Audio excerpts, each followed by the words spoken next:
Yan mga ka-riders, tayo ngayon ay nandito na sa kusina at tayo ay natatapos pa lang magluto ng ating sinigang na isda. Ayan, niloka natin siya ng gulay na talbos ng kamuti. Ayan, tapos meron bumili tayo ng 4 na pirasong isdang buraw, kalahating kilo. 280 ang 1 kilo niyan mga ka-riders.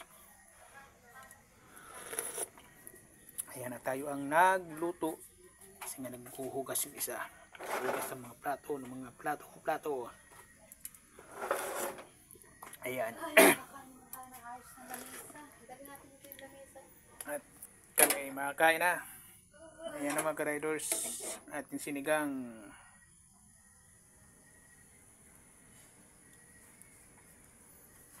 Sinigang isda. So, ayan. Ito naman na siya mga riders. Siyempre, di mawala yung ating tiyan. Buntot.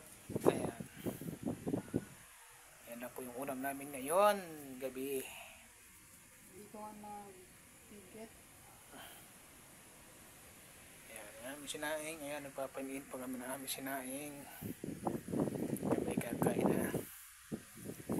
So, ayan. Hanggang dito na lang mga riders. At kami kakain na. Alat alas 7 na ay magutom na. So, next video habang kami nagpo-pupo. Bye bye. See you next vlog.